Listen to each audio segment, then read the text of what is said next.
protects the people, right, versus Khomeini, who was an Iranian nationalist. He wants the foreigners out. I'm going to continue reading in this last paragraph as you guys finish up.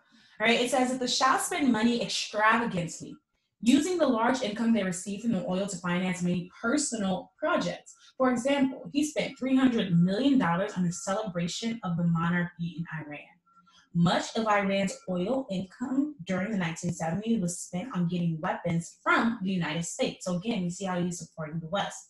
From 1976 to 78, there was a food shortage throughout Iran that not only impacted the poor, but also impacted the middle class. This created even larger separation between the Iranian people and the Shah.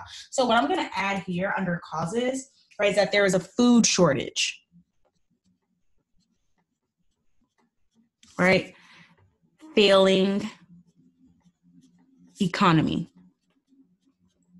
Because over here we have the Shah, right, who is wasting money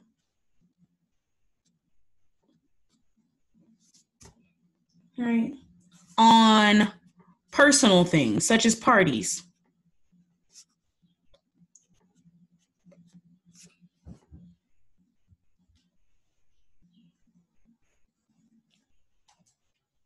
Give me a thumbs up if what we have so far is clear. Thank you, Lydia. Thank you, Kevin. Thank you, Deb. Thank you, Shania. Excellent.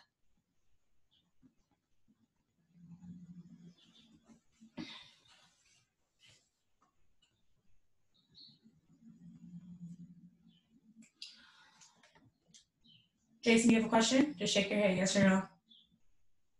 No? Okay, I'm going to lower your hand.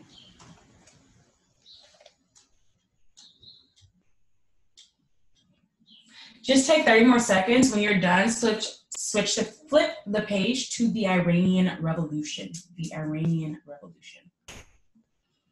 So now we see these problems, right? We see who this kind of monarch leader, why the people will be unhappy with him, right? We're also seeing this person who was exiled, who has now come back, right? He's starting to gain popularity and gain a lot of support. We're going to continue adding through this list when we read through what actually happens during the Iranian Revolution, right? So I'm just going to put a, oops, sorry. Just going to put a little line here. And this is going to explain, we're going to continue now.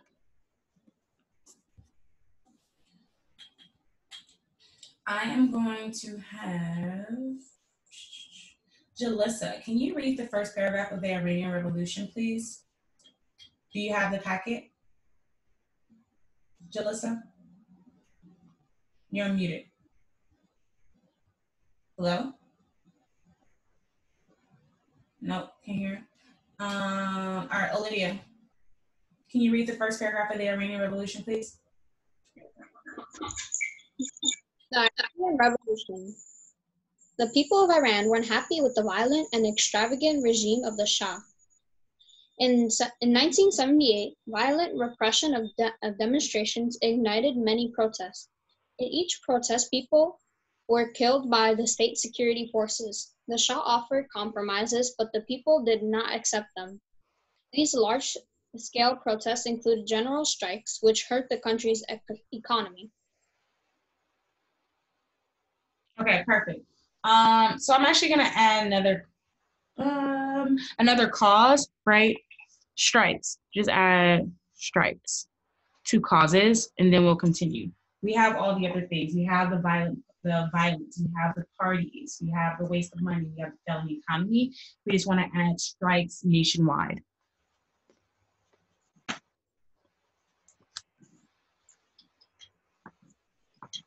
And then can I have Emmanuel read the second paragraph, please? In January of 1979, the Shah left the country to seek treatment for cancer. After traveling to various countries, he was allowed to receive medical treatment in the United States. On February 1st, 1979, Ayatollah Khomeini made a return from exile. Pro-Khomeini supporters took to the streets in support of his return and were met by security officers that supported the Shah's reign. Thank you so much. All right, so we're gonna go back to, as soon as my screen starts to work, we're gonna go back to our, we've learned things about both Khomeini and about the Shahs, right? So we're back here with our chart. What have we learned about the Shah? Right? What have we learned about the Shah? What did he do, particularly with the U.S.? Right.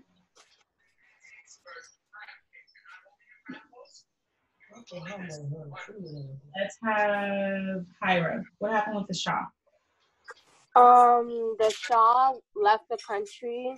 He went around the country to look for a treatment for cancer. So now he's getting privileges from the West, such as him being able to get treatment from there.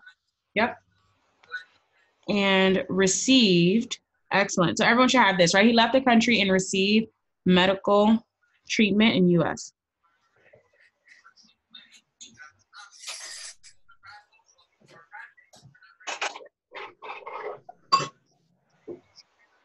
I'm going to mute you.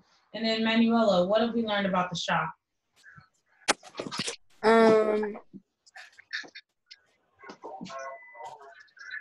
What do you mean?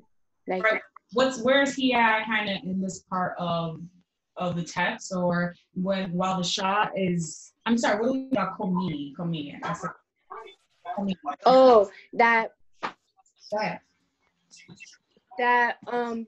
supporters of Khomeini, they rose up and took it to the streets, and in order to voice their support for him. Excellent, right? So once he returned from exile, we see that he's starting to gain support, and also that he's beginning to kind of threaten the government that's there. So let's add in returned from exile.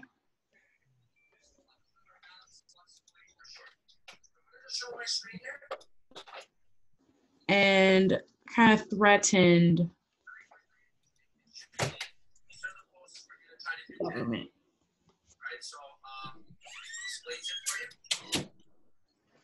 Who is unmuted? I think it's me. Okay. Last two paragraphs. Take it away. Let's have Jennifer. Your unmute is not working. Kevin, can you read the last two paragraphs, please? Yes, ma'am. Thank you. Despite the Shah not being in the country, the Prime Minister was technically still in charge of the royal regime. On February 11th, tanks rumbled through the streets of the capital of Iran, Tehran, with the rumors of an impending government takeover by Khomeini. The prime minister resigned in April 1979.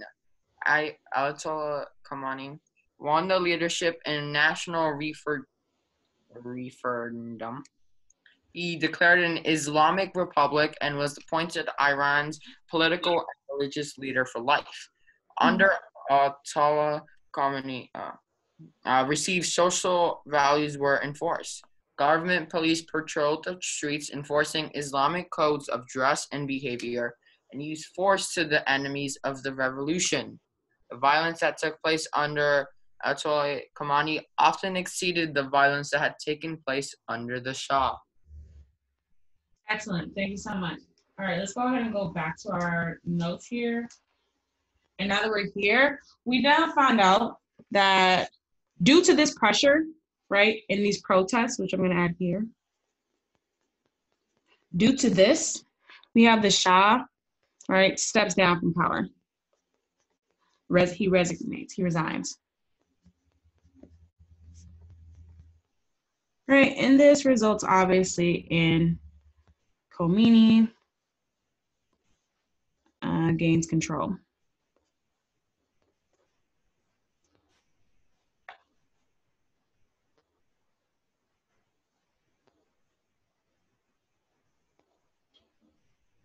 Kiara, how was Khomeini different from the Shah? right? How is his leadership different, especially based on the last paragraph? He was different from Shah because Shah was more violent. Okay, violent. And what else? And Comey focused more on government and control, while Shah only thought about the country and how and how its power can be Right. used. Olivia, can you add on? How else is he different from the Shah? Khomeini, I think that's how you pronounce it, is different from the Shah because instead of like instead of using using the West to instead of using the West and going into Western ideals, he leaned more towards the Islamic law. So like he enforced Islamic codes of dress and stuff like that. But also he took he also exceeded violence that the Shah used to enforce what he had. Exactly. Right. So we're gonna add those things in. Thank you so much for sharing, Pia and Olivia. Right. He was more conservative. So had a conservative leader.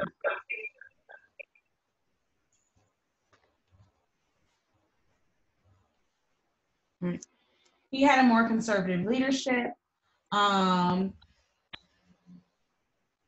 He imposed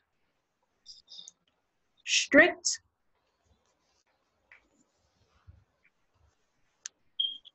Islamic codes, right? A return to tradition.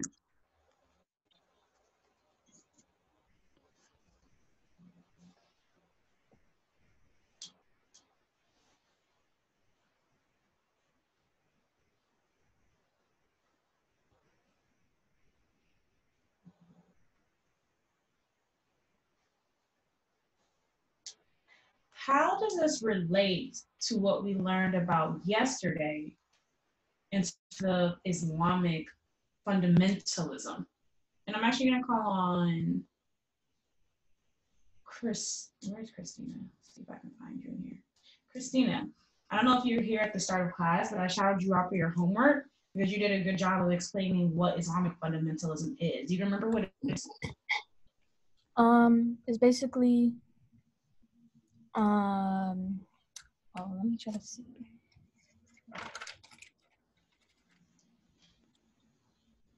Can you come back to me? Yep, I definitely can.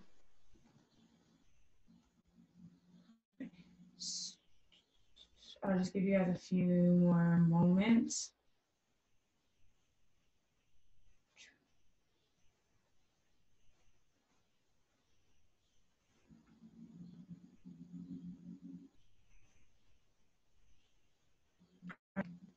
Deb, do you remember what Islamic fundamentalism is? Islamic fundamentalism? Mm-hmm. To be honest, no, I don't. No, okay. Anyone remember what it is? We went over at the start of class and this is what your homework was on. You all did a great job of responding to it. Jason. Could it be, hold on, could it be the Islam's trying to keep, like, you said Islamic fundamentalism? Mm-hmm. See, I feel like it was Islam trying to keep the fundamentals of their culture or religion. Excellent. No, that is perfect. Thank you so much. It is a return to their tradition, right? A return to strict Islamic law and code. And as you can see, it directly relates to, right, Khomeini and his leadership. We're seeing the connection. You have this rise of fundamentalism in the country, so it makes sense that the people of Iran do not want the Shah in power because he relies too much on foreign influence, versus Khomeini, who believes in strictly following the Quran, and he believes in strictly following more traditional roles and values. So for tonight, we have about 6 minutes left. So I want to just specify some things. There is your homework. I think we were really successful, like I said, with the Google form from yesterday. So we're going to use the same thing today. I'm going to post this link inside of in the chat. Just give me one moment. And you're going to answer questions about the Iranian Revolution. There are multiple choice questions this time. So this time you can use some multiple choice questions. And then there's one more thing that you're going to have to do, which is the last text. And the last text is about the hostage crisis. We don't have time to read it together. There's a video there if the text is a little bit easier for you. So you should be able to explain the Iranian crisis as well. So one more time, there are multiple choice questions about the revolution that we just read about and kind of its underlying causes. And then there's a video about this hostage crisis. Be prepared to share out about that. We're looking for really good responses and shout outs in the homework for tomorrow. Are there any questions? Okay, let me just get the share link right now. Share. I'm experiencing some difficulties right now. Link, shorten, control copy. Okay.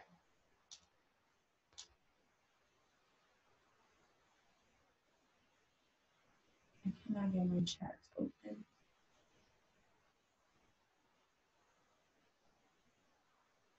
Okay. I just linked the homework to everyone, so in these last minutes, you can actually go ahead and open it and get started. I'm gonna give you 2 minutes to get started, then we're gonna bring it back and just kind of discuss what the Iranian Revolution was before we close out.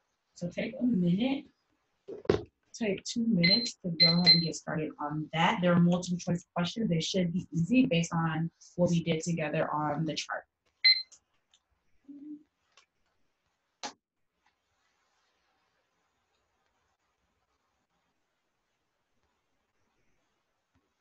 Give me a thumbs up if you got access to the homework just now. Great, thank you, Louis. Thank you, Christina. Thank you, Juniper. Excellent, thank you. Just got it over.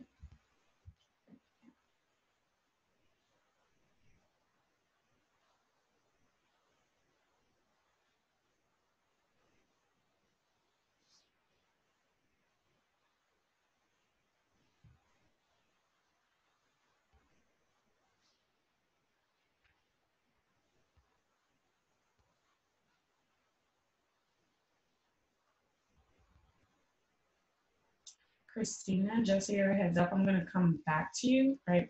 And I want you to describe how Islamic fundamentalism ties into this revolution.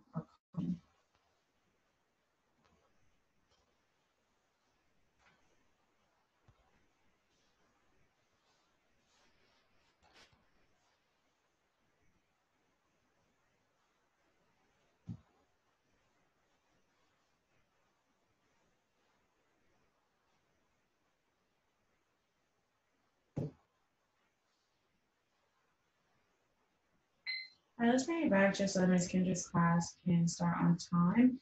So I'm going back to you. Right, what is Islamic fundamentalism and how does that tie into the revolution that we talked about today? Where did you go?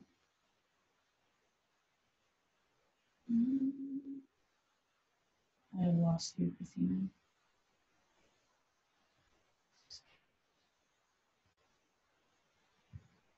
All right. All right. Can you share with us what is Islamic fundamentalism and how that ties into the revolution? Islamic fundamentalism is a political group that wants to form a country based on Islamic ideals and cultures, and the revolution or ties to this because the Shah was he was criticized for not using the Islamic values and just doing the West things. And then Khomeini, when he had rule, he followed Islamic traditions, which is basically that he's also doing Islamic fundamentalism. Excellent. Really good job of tying those things together. You're going to continue to talk about those things tonight for homework. I just posted it. I will also send it out to you guys after class. Any questions before I go? All right. Great job today, guys. Enjoy your next class in Ms. Kendrick. Adios.